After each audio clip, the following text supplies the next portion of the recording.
Welcome to the Freshman Symposium class, Life Questions in the Catholic Intellectual Tradition. I'm Michael Galligan-Stierle. I'm the president of the Association of Catholic Colleges and Universities in Washington, D.C., and I am your guest lecturer for this PowerPoint presentation.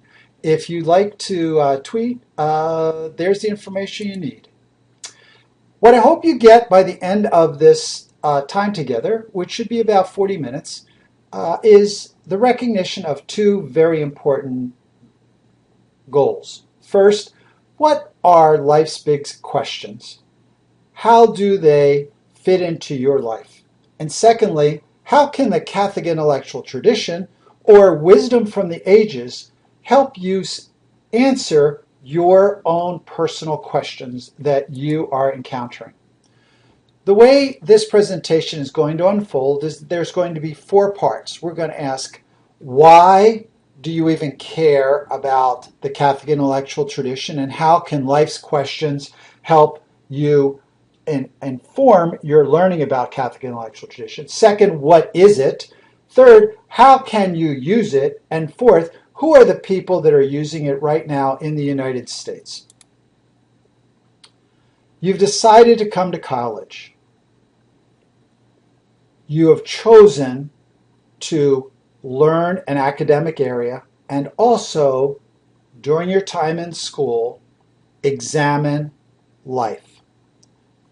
Socrates says the unexamined life is not worth living. You've chosen to come at life differently. You are looking to make your life better, more fulfilled by learning and by forming good habits that will help you live a happier life. Simon Sinek, who does a series of TED Talks, and you can easily find that by going to your Google machine, says that the most important way to be grounded and live a happy life and succeed in business is by knowing your personal why. Why do you get up in the morning? Why do you love who you love? Why do you care about what you care about? He calls it the golden circle, and he says it's the simplest idea in the world.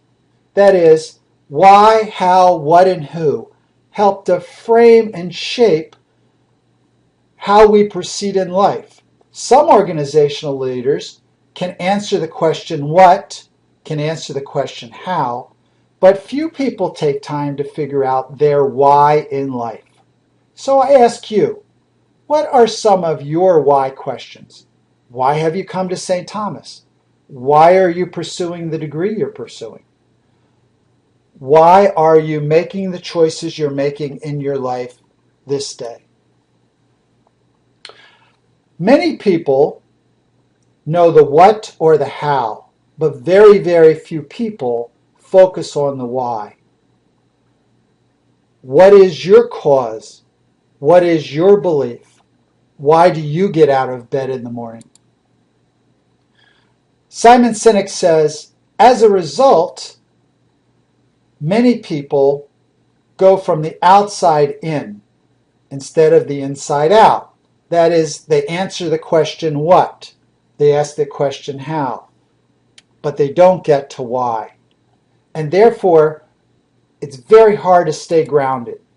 But inspired leaders and people of balance who actually lead inspired organizations, regardless of their size or industry, work from the inside out. That is, they are grounded, they know their why, and they move forward out of a posture of authenticity. You can see by the diagram on the screen that it's important to know how you are going to proceed by good study habits, by having a good cohort of friends, by time managing well. Very important. As it's going to be important to be successful on what it is you're going to study. What are you going to do when you graduate? But these are questions that will unfold over your lifetime. Just as important is, why are you proceeding the way you're proceeding? Why do you want to be here? Who do you love? And what is your purpose in life? Sharon Dulles Parks has written a book called Big Questions, Worthy Dreams. In that, she says young adults today, to have a meaningful and satisfying life, need to ask, who am I? What is my purpose in life? Why do I exist? How do I want to live my life? And she says the best way for young adults to answer these questions is to ask their mentors that they will meet during the college years, during the young adult years. Some of them will be college professors. Some of them will be upper class students. Some of those will be your roommates. Some of those will be the people that you love. Some will be family.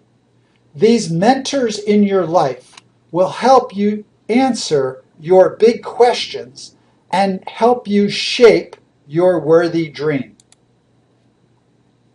In addition to these mentors, there's also a large body of information that exists. Might I call it wisdom literature that's been written for the last 2,000 years by people who had the same questions you had.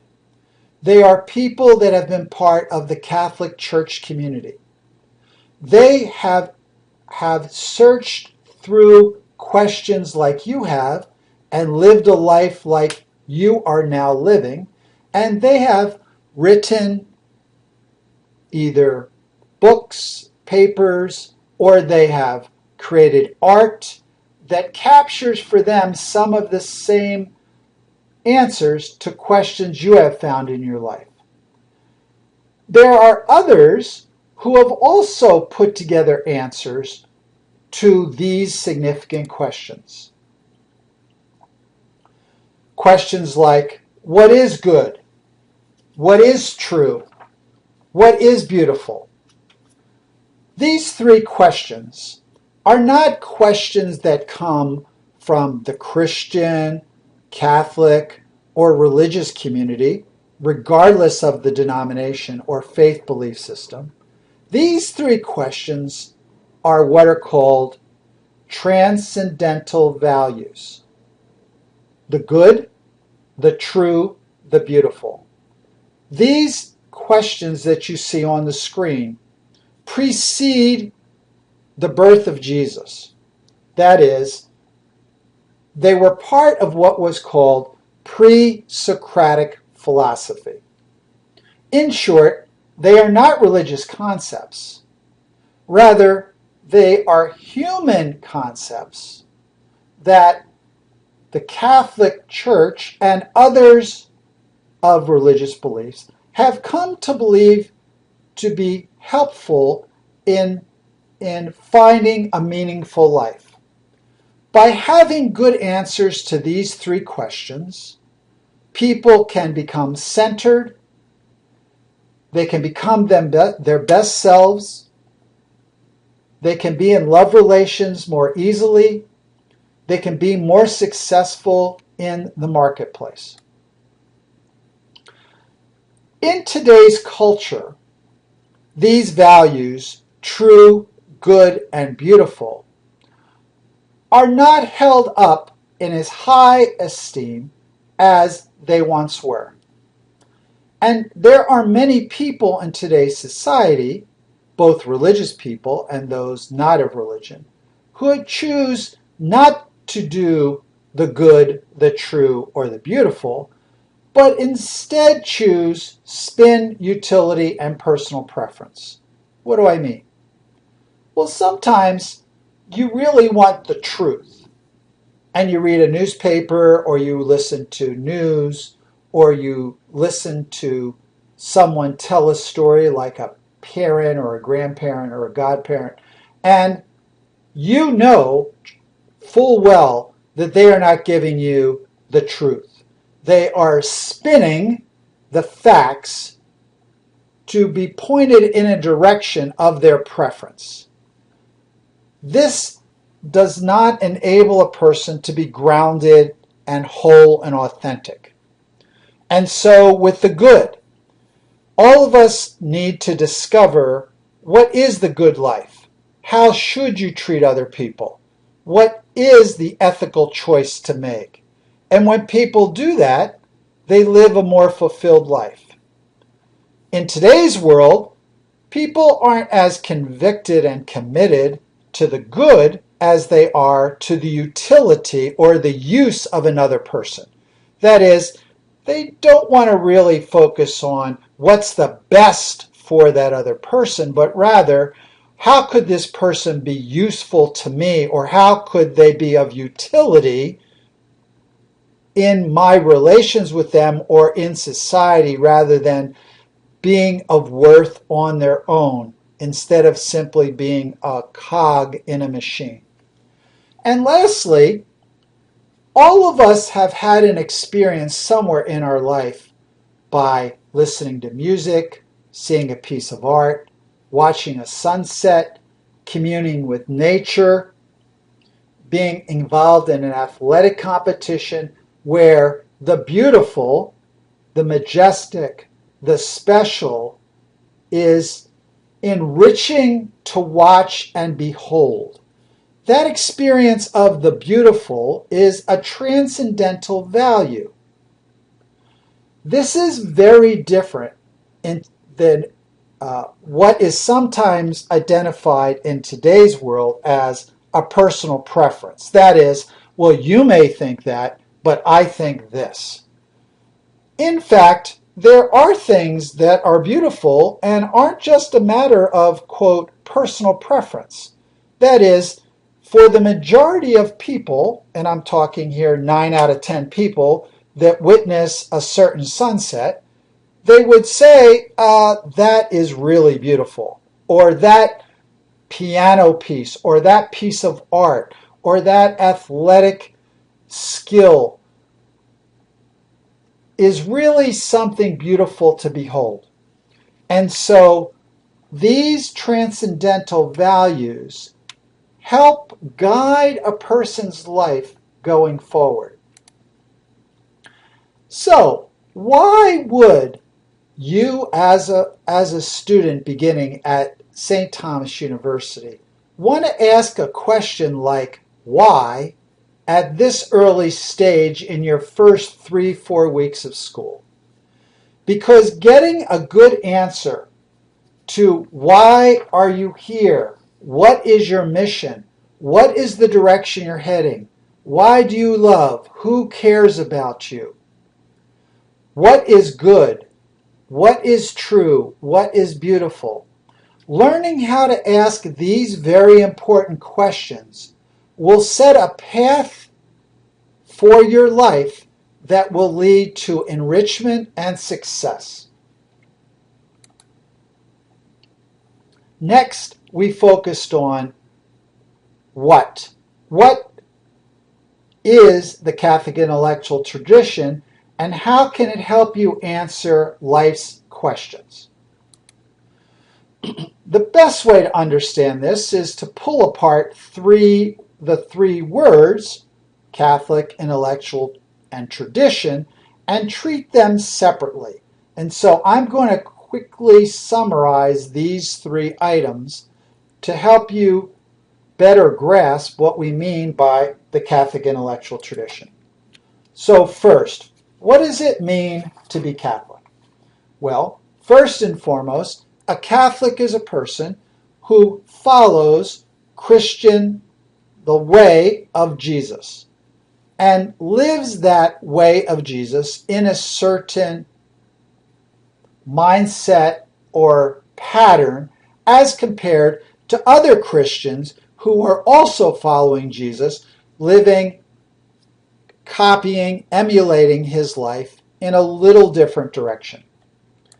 For Catholics, we value 3 things very, very highly in the Christian life.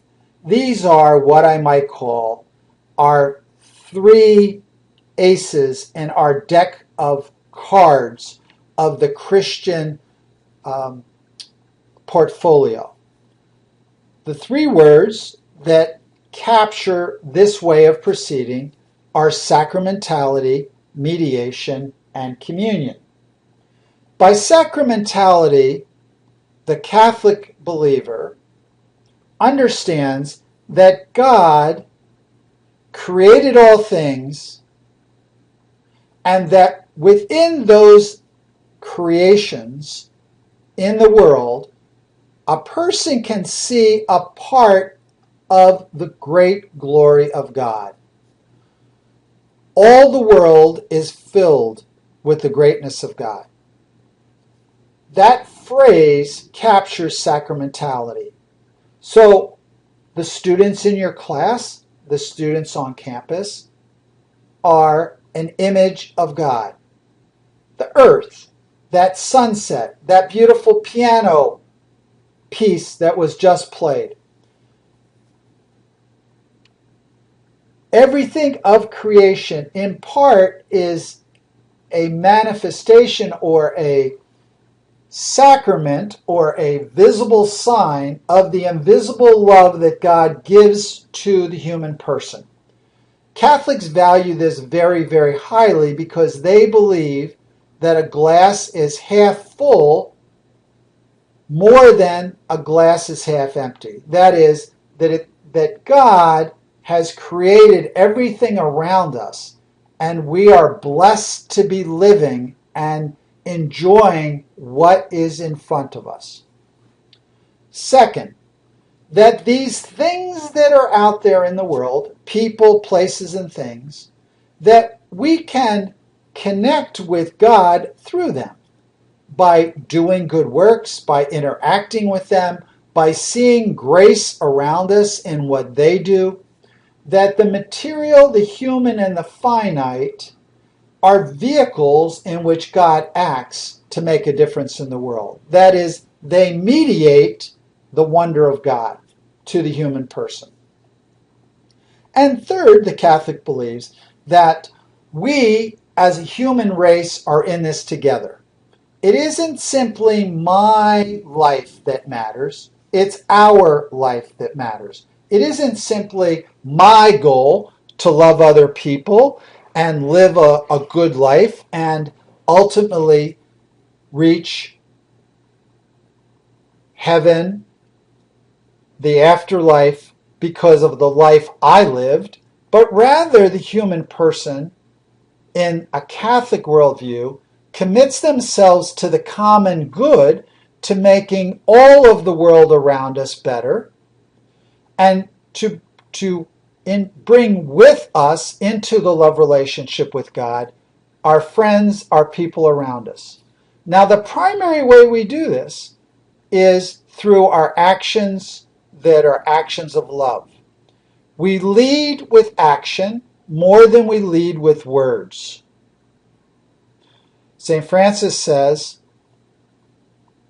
we evangelize others, and when necessary, we use words, which means that it is our life that should speak to others in a loving way more than words are needed to show who God is.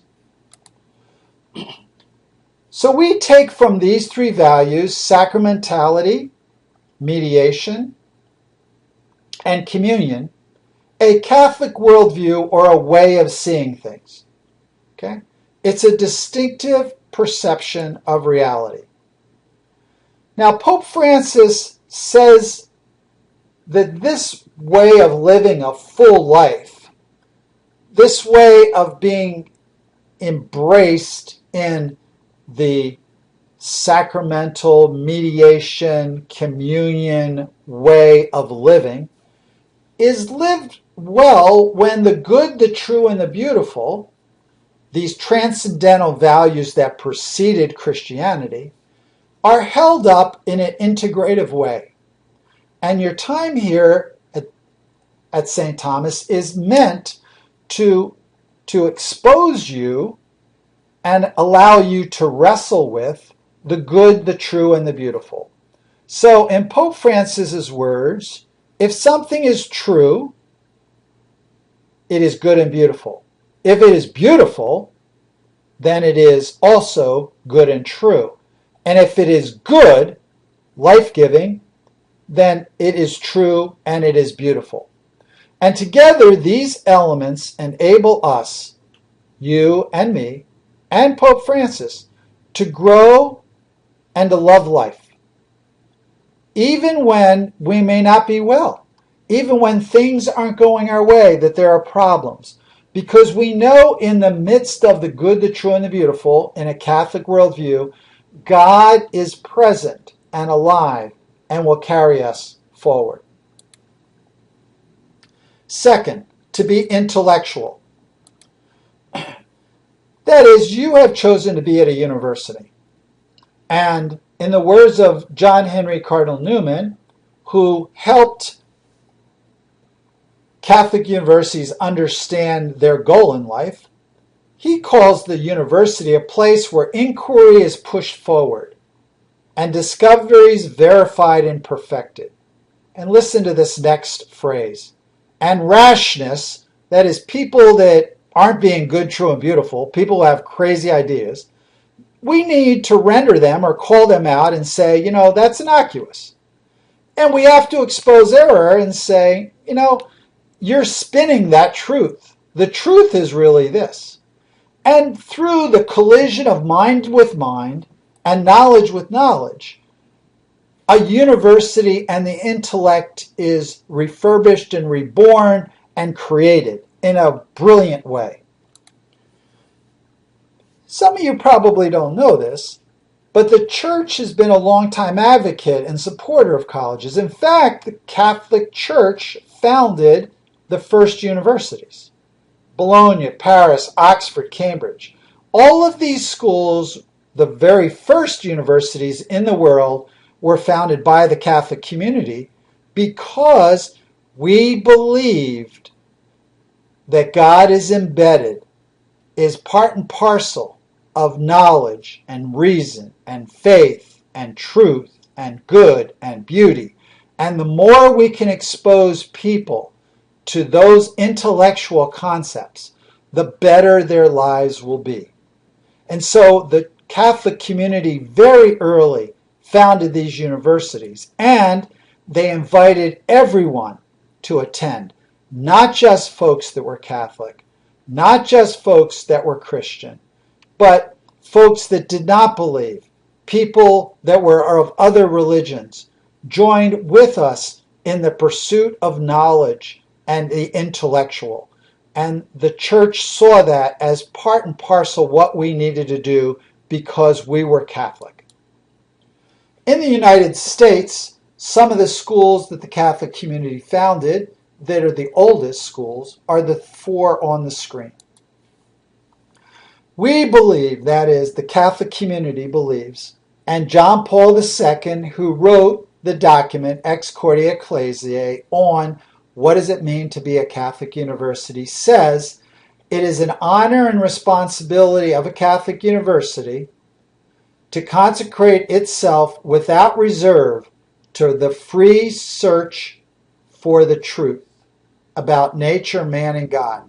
Now, this is very important because within this document, Ex Cordia Ecclesiae, John Paul II is very clear that all people, not Catholics, all people are called to join with us in the search for truth, and that we have founded our universities not for Catholics, but for all people, so that they can learn about nature, man, and God, and to put the good, the true, and the beautiful together in the way that they would like their life to be organized and constructed.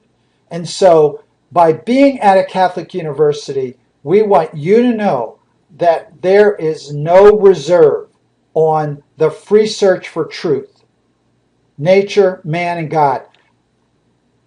The only constraints are that we treat the people around us with great respect and civility in our interactions with them.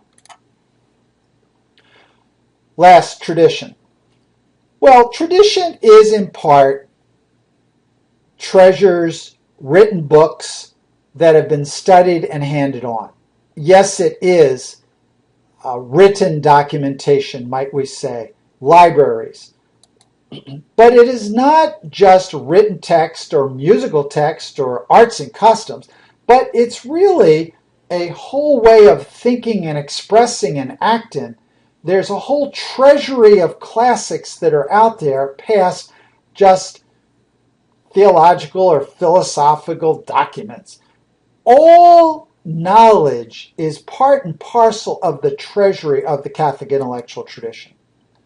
And there have been great writers, Augustine, Gregory the Great, and others that are on the screen that have wrestled with questions just like your questions. Why do I exist? Where is God? Is there a God? Does God work through people? How does sin play in the world? What is suffering? How do you find the good life? These are questions that people have written about and searched about just like you're doing in your life. And so being at St. Thomas, in part, we want you to be connected to that wisdom and to learn from them the best you can. And we want you to learn from any wisdom that you find that you can bring forward to answer your questions. And that is part of what we call our method. Method that has been honed over 2,000 years, that's born of experience, prayer, action, and most importantly, critical reflection. You're going to be asked at St. Thomas to write many, many critical reflection papers. And these critical reflection papers need to be grounded in truth, grounded in research, and your best thinking. Not what you happen to think today, but rather taking time to really analyze, what do you believe? What do you think? How does that match with the great thinkers of the world that have preceded you? And what do those great thinkers have to say about your questions? And how does your answer either match or differentiate itself from those great thinkers? In a way, you are choosing to be engaged in a 2,000-year conversation between the church and the world, between a community of believers and the culture.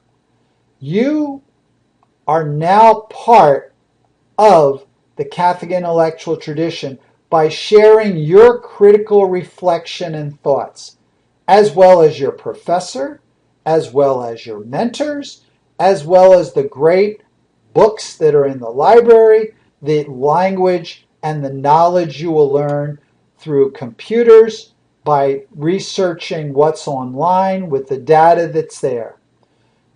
All of this comes to bear in your discernment and critical reflection on what is important for your life. In a way, your time here is our attempt to pass on the great treasure of the centuries. That is, a Catholic university serves as the steward of this ongoing conversation, and we commit ourselves with you and the next generation to advance knowledge through readings and texts. So what is the Catholic intellectual tradition? It's in part great writers. It's in part a great method.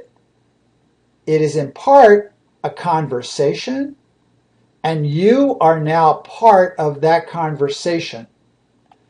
And we're asking you to critically reflect on your thinking as compared to the thinking and the wisdom of 2,000 years of deep thinkers as well. So how do you access this great thinking? Well, you do it through tradition, through the intellect, through learning about a Catholic worldview which is committed to, most importantly, the common good of all society. And we do this by placing a very high value on faith and reason. That is, The Catholic University is the place where faith and reason harmoniously exist in unity. That is, we believe that any question that you have can be answered through using your very best thinking and bringing the light of faith to your question. Monica Helwig, a prolific writer and scholar who has written about the Catholic intellectual tradition, believes that there are 6 ways of approaching this knowledge that is contained in the Catholic intellectual tradition. First, a comfort that both faith and reason are needed to answer your question. That is, you come here to this university to learn knowledge and to find a way to advance your career in a profession. But you also come with the big questions of life. Reason is guided by faith, and faith is grounded in truth when faith matches with reason and fact. Faith alone or reason alone sets an individual on a course that is not informed and has no discipline to shape a full life. For the Catholic community, who believes all of us were born of God and are in part of God's creation, we believe happiness is grounded in a spiritual life. The spiritual life you choose may not be Catholic, but we believe goodness and happiness can come from the recognition that God is part and parcel of the answers to your biggest questions. Monica believes, second, that if we can cherish the wisdom of the past, that is, recognize that there are a lot of people that have gone before you with the same questions you have, that we can garner from those people their best thinking that will inform good thinking today, which calls for different answers that are fuller answers to the cultural challenges of today.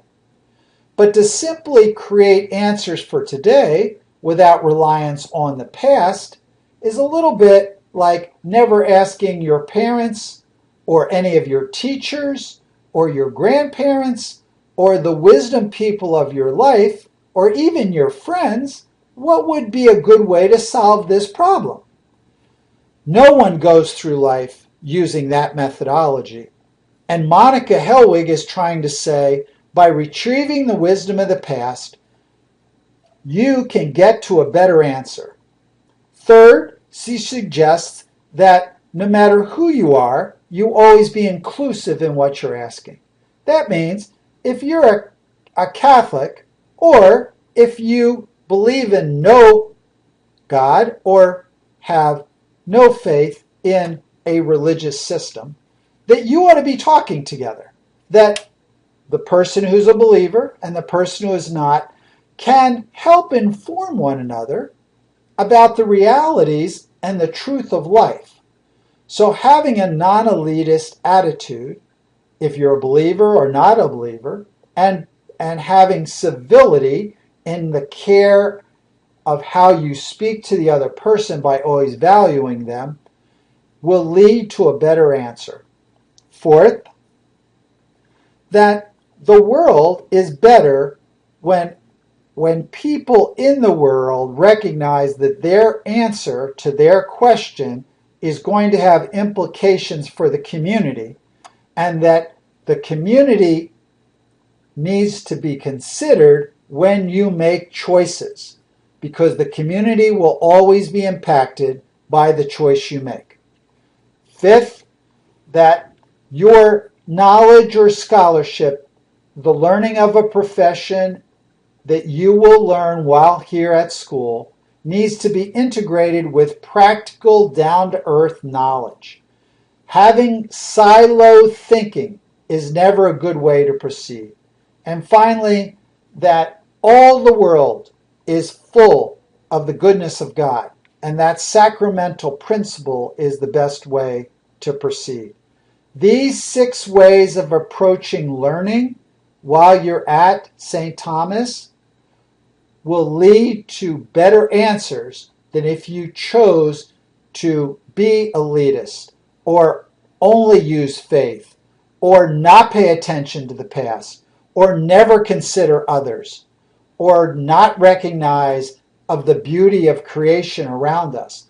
But by leaning on faith and reason, cumulative wisdom, inclusive behaviors, communal mindsets, scholarship that's integrated, and a sacramental principle, you will arrive at better decisions. This is the way Monica describes it. And so, by asking a question and arriving at, and by advancing with this methodology, you will arrive at a better answer. So when you're taking a biology class and you're learning about genetics, why not ask the good question, who am I? Well, the biologist would answer it a certain way. A philosopher would say, let's read Augustine's Confessions. A computer scientist would say, what do we know about artificial intelligence? That tells us something about who am I. A mathematician could partly answer, whose am I? A dance teacher can instruct us on who do I belong to. Why am I here? Letter from the Birmingham jail. Or Susan Sontag's On Photography could inform why am I here on earth. What is my point? Student learning is best when it connects university content and experiences to life big questions. So if you ever find yourself in class asking the question, what, how, why is this class helpful to my life? Ask your professor, ask another student, ask the mentor to put it in practical terms for you to say, what is my life question that is being informed by the material that I'm learning right now in class? That learning connected to life big questions is part of what we call the Catholic intellectual tradition. And faith and reason are the 2 wings on which truth can be your destination. So how do we appropriate the Catholic intellectual tradition? Simply put, we ask good questions, we connect it to what we're learning, and we recognize that the people around us are full of wisdom, and by being non-elitist and inviting in new thinking, we expand who we are and we get in better contact with the truth. Lastly, who is doing this around the country in a similar way that I am doing it here? In other words, who are the people that are advancing life's questions and the Catholic intellectual tradition? Well, to answer big questions and worthy dreams, get good answers, we look at the religious community and we look at academic fields as a way to help us solve our questions. You will be exposed to the Basilian way of thinking, and the Basilian fathers who founded this university follow the charism of Saint Basil. Some of you may have attended a high school or a grade school that was founded, or know of friends that are attending other Catholic colleges that were founded by other religious charisms, the Sisters of Mercy, or the Franciscans, or Dominicans, or Jesuits. These are other charism. The charism of St. Thomas is Basilian. These are the many founding religious orders that have created the 220 Catholic colleges that exist in the United States. And some of them have clear ways of proceeding, the Jesuits, the Dominicans, the Benedictines, and many, many others, who put together curricula and programs. You will follow the Basilian way of advancing. That is, goodness, discipline, and knowledge are considered core values here at St. Thomas. Having education and evangelization merged together is a Basilian way of life.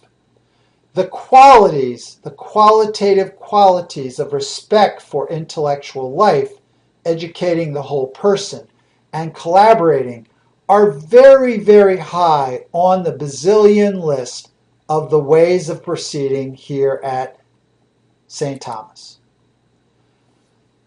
You will now apply those ways of thinking to your major area of learning. And so, in an accounting class, you will be asked to consider what are the costs and benefits of outsourcing, downsizing, what are the environmental impacts, and how does this impact the human community? Why are we asking you that question? Because we value communal discernment, right? So since we value the larger community and the common good, in an accounting class, we're going to ask you to do deep thinking about what are the costs and benefits and what are the qualitative factors that are going to impact the way you proceed. In business, we're going to ask you to connect solidarity, agriculture, and coffee. Somewhere, if you decide to go into the field of business or agriculture, you, in fact, might be exposed to people that pick coffee beans, much like the students at Seattle University, and asked to put a business plan together for how they could increase crop production and sales in a way that would connect the first world with the third world. Or someone like Professor Finn at the College of St. Benedict and St. John's University, who says if you are in the business world and you're studying economies, then you need to rethink how interactions in the business world match with your values. And what do you value? How will you proceed? And the wisdom of the ages, great business people, people of faith, people of no faith, what do they think about the economy? You might be exposed to this in an art class, where you will learn what is beauty. You might be exposed to it in a poetry class. Or if you're in the field of education, you might choose to tutor someone in a service learning module. You might connect a poetry jam with something else, like was done at St. Mary's University. Or you might be like this woman on this motorcycle who was an engineering major, and because of an immersion program that she experienced as a Fairfield student in Tanzania, she experienced that they didn't have clean water, but because of her engineering background and the students she brought to Tanzania, she was able to get for that community and many around it clean water. Same with health sciences and the professions. These students go to Bolivia with the Juliet Diocese They're students at Lewis University, and they care for people through elderly meals, through child care agencies. This campus, called Marian University, has an Echo Lab. You may bring students on campus here so they can learn more about ecology and the environment and how to treat the creation around us in a more sustainable way. Or you might be an athlete, like the students here at St. Scholastica who received the Jostens Cup, leading the country in community service. More athletes logging more hours than any other college in the country. And so, as a student at the University of St. Thomas, we want you to learn the mission statement.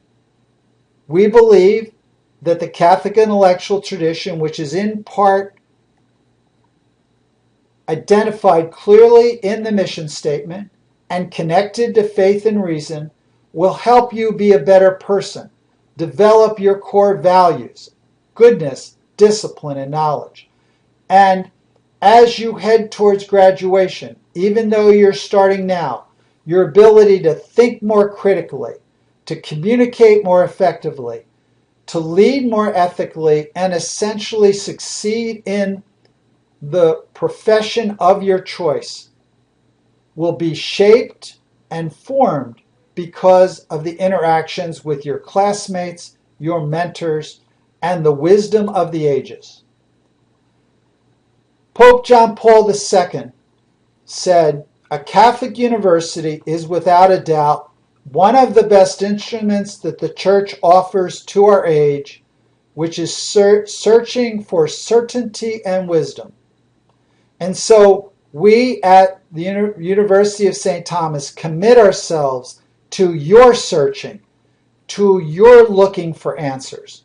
And we bring forward university professors, administration, student affairs professionals, residence life staff, mentors, and a library full of Catholic intellectual thought, people of no belief, people of deep belief who have wrestled with the same questions as you have, and we're so happy that you have chosen the best instrument that we have to help you. That is a college education.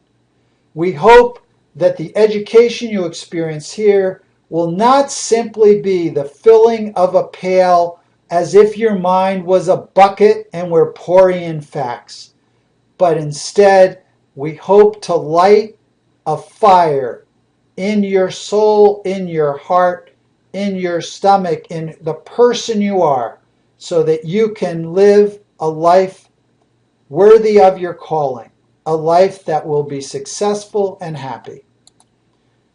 It's been a pleasure to share this time with you.